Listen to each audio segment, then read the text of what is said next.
On this Sunday night, consoling a grieving community in the wake of tragedy. U.S. President Joe Biden and the First Lady visit Uvalde, Texas. We need help! As America's gun control debate 19 children died! 19 children died! Further divides the country. Gun violence spilling over the border. The majority of those firearms are coming from the United States. Could proposed Canadian legislation save lives here? $2 billion in Canadian aid to Ukraine, but now the country's desperate plea for the one thing it needs immediately. And a community in the Democratic Republic of Congo celebrates a unique Christmas. Global National. Reporting tonight, Colleen Christie. Good evening. Thanks for joining us. U.S. President Joe Biden is in Uvalde, Texas tonight, trying to comfort another grieving community. Biden and the First Lady visited a memorial at Robb Elementary School where 19 children and 2 teachers were killed in last Tuesday's mass shooting. The couple laid flowers, embraced staff members, and stopped in front of photos of the victims, saying each of their names out loud. These condolence visits are becoming a solemn ritual of Biden's presidency. It's his second trip to the scene of a mass shooting in less than 2 weeks. Heather Yourex-West is in Uvalde tonight. And Heather, it's understandable that people want to see action, not just empathy. Yeah, Colleen, this is, of course, the Memorial Day weekend here in the U.S. People are using this opportunity to come to Uvalde in order to pay their respects. People have come from all over the region, like the president, to remember the victims. But there are many who are also anxious to see changes made. Cindy Ochoa and Catherine Galinda Garcia are not from Uvalde, but as fellow Southwest Texas teachers, they felt compelled to be here. I want to stand for Ms. Garcia and Ms. Mireles, who were the 4th grade teachers that protected their kids and died. I want to remember them and make sure that they're never forgotten. To know that those teachers acted as human shields to try to protect those kids, but it was all for naught. The women are heartbroken, but they are also angry and afraid that the next time it could be their classrooms, their students. And so they have a message for the president during his time here. I also don't want him to go home and to forget us, because it's really getting really bad. So I really want a gun reform to happen. At a growing memorial outside Robb Elementary School, President Joe Biden and his wife laid a bouquet of white flowers, pausing to remember the 21 people who died. The First Lady taking a moment to touch each child's photo, including 10-year-old Jace Luvanos, who recently lost his grandpa and loved to make people laugh. But community members expressed frustration as the president left Mass at the same church attended by 4th grade teacher Irma Garcia and her husband Joe, who 2 days after his wife was shot and killed died of a heart attack. His family says he died of a broken heart. At a service at that church Saturday night, community members gathered together in mourning. Uvalde has a long, hard road ahead. It's going to take a very long time. The children involved will never heal fully because there will be post-traumatic stress from this forever. But many families are looking for answers before they can even start to heal. Today, we heard that the Federal Department of Justice will launch an investigation at the request of Uvalde's mayor into the police's response to Tuesday's shooting, looking into why that response took so long. Colleen? Heather Yourex-West in Uvalde, Texas. Thanks, Heather. There's been no U.S. gun legislation passed in 25 years, and mass shootings have become an almost daily occurrence there. Americans are on edge. Last night, a stampede broke out at the Barclays Center in Brooklyn after people thought they'd heard gunfire at a boxing match. At least 10 people were injured in the chaos. As Jennifer Johnson reports, frustrated Americans are demanding change. We can make it harder for people to get guns in this country. Tension spilled over in this Houston restaurant as an angry patron confronted Senator Ted Cruz. The Texas lawmaker came to the NRA convention just days after the mass shooting at Robb Elementary School. 19 children died. 19 children died. It's on your hands. Angry protesters greeted convention attendees. Shame on you! as Americans send a clear message to lawmakers that enough is enough. With all the shootings, this one in Uvalde just hit us really hard. We have 13 grandchildren between us, and we can't imagine. Find a path forward here. Connecticut Senator Chris Murphy is now talking with Republicans about passing 2 gun control proposals. A red flag law allowing law enforcement officials to confiscate guns from people who show signs of violence, and stricter background checks for gun buyers. I think there is something dying inside the soul of this country when we refuse to act at a national level, shooting after shooting. Murphy says his state has never recovered from the Sandy Hook Elementary School mass shooting that left 20 children and 6 staff members dead. But Democrats need 10 Republicans to vote with them, something that hasn't happened in decades when it comes to gun control. I believe that those are 2 pieces of legislation that have overwhelming public support. We can get it done if the Senate has the political will to do it. Polls show well over half of American voters want stricter gun control laws, and they are demanding action. A second March for Our Lives protest will be held in Washington June 11th. The first was 4 years ago, after the mass shooting at a Parkland, Florida high school that left 17 dead. So we're getting back out there and calling on our U.S. Congress to actually care this time around, because children are dying. Since that Florida high school tragedy, the Senate has refused to pass any gun control laws. But Americans are hoping, after the massacre at Robb Elementary, things will be different this time. Jennifer Johnson, Global News, Washington. U.S. gun control advocates often look to Canada as an example of a system that works. But over the years, gun violence has been on the rise in this country, too, despite what already seems like tougher measures to combat it. As Catherine Urquhart reports, more federal legislation may be on the way in the midst of growing calls to do more. Metro Vancouver police continue to deal with gang shootings, as do members of the Toronto Police Service. And in recent years, Canadians have witnessed large-scale tragedies. Shootings like this one in Maple Ridge, British Columbia, have become a regular occurrence in many parts of Canada, despite having tougher gun laws than in the United States. The problem is here, and it has been here for several years. I often comment the fact that the reason why we have such a significant amount of gang violence given the Canadian culture here is the simple access to firearms. And the majority of those firearms are coming from the United States. A new Statistics Canada report shows firearm-related homicides jumped 11% from 2013 to 2020. The majority of those crimes involved handguns. New federal firearms legislation is expected to be introduced on Monday. I'm not going to preempt what Minister Mendicino has as a matter of cabinet confidence, but I think it's fair to say that this is on the top of the Prime Minister's agenda. Will new legislation make a difference? BC's former Solicitor General believes it could. This has worked for other countries such as Britain and Australia, where in fact they had a couple of serious incidents of mass shootings, and they got in front of it and they showed that there was a reduction in this. A reduction in gun crimes would undoubtedly be welcomed by Canadians, but details of the legislation are yet to be released and would still face the parliamentary process before becoming law. Catherine Urquhart, Global News, Vancouver. To Ukraine now, where the war in the east is intensifying. Today, President Volodymyr Zelensky visited troops on the front lines in the Kharkiv region. This is his first official appearance outside the Kyiv region since Russia began its full-scale invasion February 24th. The area is littered with destroyed buildings and burned-out vehicles. According to Zelensky's chief of staff, 31% of the area is occupied by Russia, and just 5% of the northeastern region has been taken back.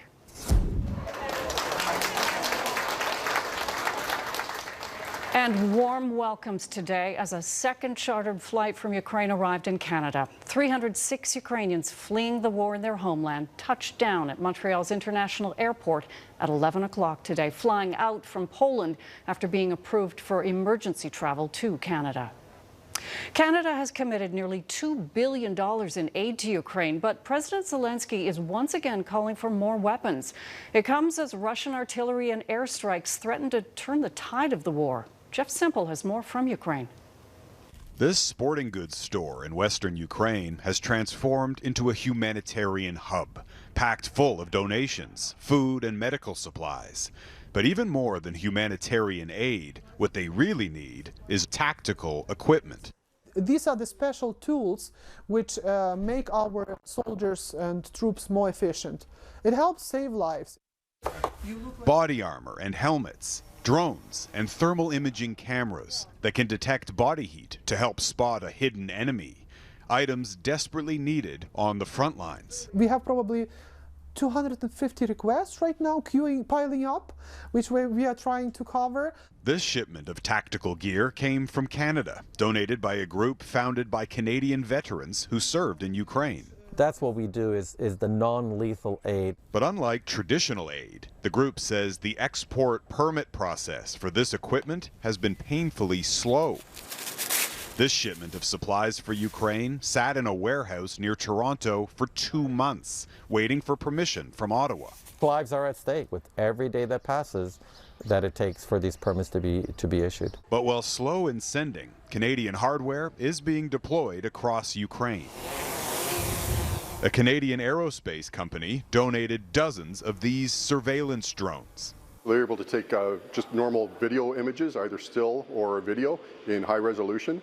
The operator also has the ability to look at thermal imaging, and it would also be geolocated, so it'll have GPS information embedded in that picture. Those details on Russian positions are then relayed to teams on the ground, including this Ukrainian brigade. Their anti-tank weapons hitched to the back of this Canadian amphibious all-terrain vehicle. It allows us to be mobile with our weapons and makes it easier to hide, he says. We also use it to evacuate people. As Russian forces have fled, they've littered areas with landmines.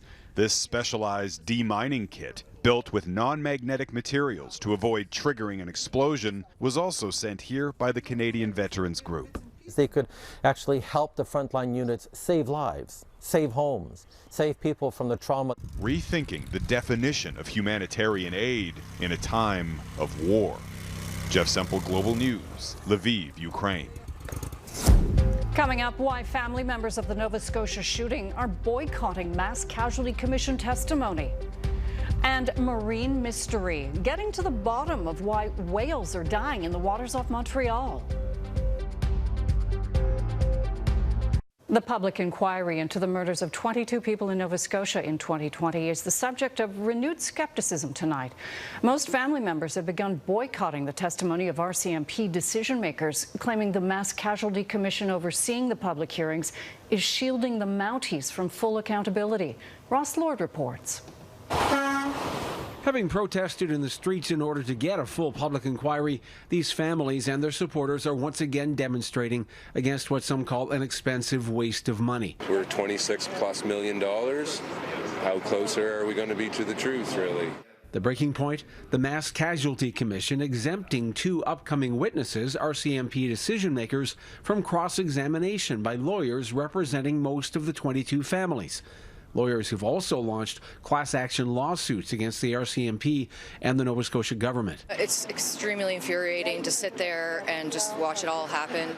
The daughter of murder victim Tom Bagley questions whether the inquiry is truly independent. We did not fight for a review, we were fighting for an inquiry, and pretty much what we got was a review. So it's very disheartening. Families are not the only ones questioning the decision to confine the Mounties' testimony to pre-recorded Zoom calls. Only certain questions in a very controlled situation or controlled context so that the RCMP can manage not only their police legitimacy, but manage the image and the brand of the RCMP. There's a great concern, and always has been a concern, that the RCMP will not be put before full scrutiny, and that to some extent some of the worst errors may not be revealed. The killer escaped from a tiny neighborhood in Portapic disguised as a Mountie through a road left unguarded by the RCMP. Despite a rampage that went on for 13 hours, an emergency alert to the public was never issued. Are you familiar with the Alert Ready situation or system in Nova Scotia and its availability to RCMP sources on April 18th, 19th of 2020? I had no knowledge of it at that time. There's more frustration. The Commission suggesting the RCMP should be more upfront about improvements made since the massacre. We are finding out about things the RCMP did on an ad hoc basis by chance coming from witnesses like, yeah, there's now a second risk manager can be brought in. Many families are now boycotting the inquiry, leading many to wonder if a successful outcome is still possible. Ross Lord, Global News. Ahead, wrong turn at Montreal. The search for answers after another whale is found dead. You're watching Global National. Montrealers were mesmerized earlier this month when minke whales were spotted in nearby waters. But now one of them has died, and it's the second whale to die in the area in the past 2 years. As Dan Spector reports, scientists are now trying to understand what's killing these wayward animals. In early May, Montrealers were captivated by a minke whale that appeared near the city's old port. A few days later, a second one appeared. 2 whales hadn't been seen here together in a century. Impressive to watch, but experts knew this was not good. Well, I was not very optimistic. The whales were hundreds of kilometers from their saltwater home near the Gulf of St. Lawrence, with little food and the rushing currents of fresh water taking a toll on their bodies. Clearly disoriented, said this scientist monitoring the whales. It's like a trap, and they don't seem to figure out the way to turn back and go back to the estuary. On Thursday, a grim discovery. A 3-meter-long minke whale that scientists say is likely one of those spotted in Montreal, found dead by a fisherman 40 kilometers east of the city. It was a young animal. We estimate his age to be between 1 or 2 years old. 2 years old. It was male. Over there, wow! 2 years ago, a humpback whale appeared in Montreal, drawing big crowds and sparking joy as the city was battered by COVID. But that story didn't have a happy ending either. That whale also died, possibly because it was struck by a boat. Are they looking for food? Is there a change in the salinity of the water that kind of attract them a little bit upstream? I don't know. On Friday, the minke whale was transported to the University of Montreal's veterinary school for an autopsy. Stéphane Lair performed the procedure and said the whale was not hit by a boat, but he could not determine the exact cause of death. Mineral deficiencies related to skin damage caused by freshwater algae are one possibility. If the sodium level is really low, the animal could just faint and it would drown. As for the second whale, Lair said he won't be surprised if he's soon doing another autopsy. But on the bright side, the scientist says more whales taking the wrong turn to Montreal is a sign that whale populations are on the rise. Dan Spector, Global News, Montreal. Next, a Merry Christmas in May, the unique holiday in the Democratic Republic of Congo. Global News has partnered with Canadian NGO Journalists for Human Rights to help train journalists beyond Canada.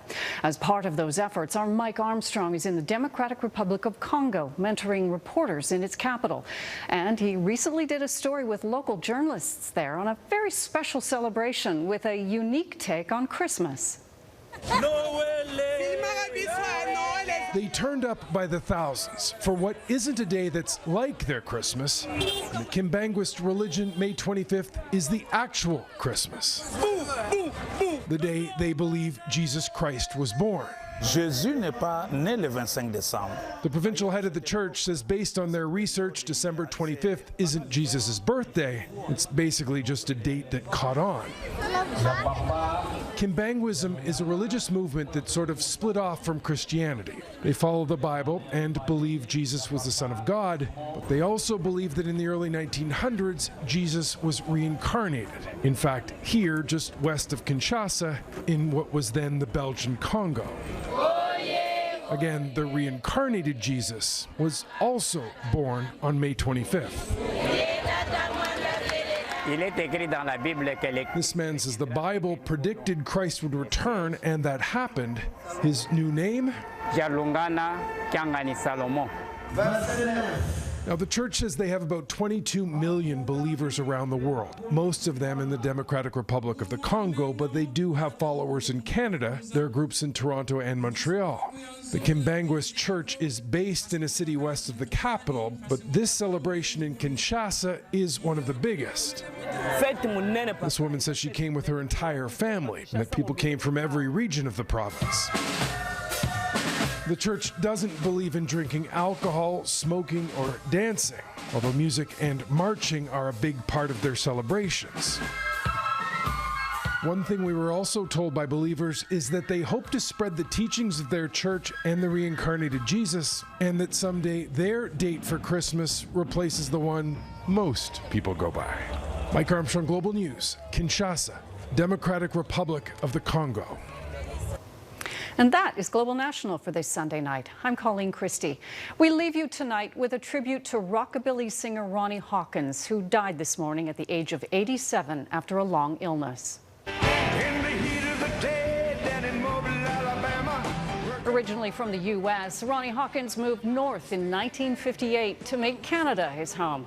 Often referred to as the father of Canadian rock and roll, he inspired a generation of rock musicians from all over. Thanks for joining us. Good night.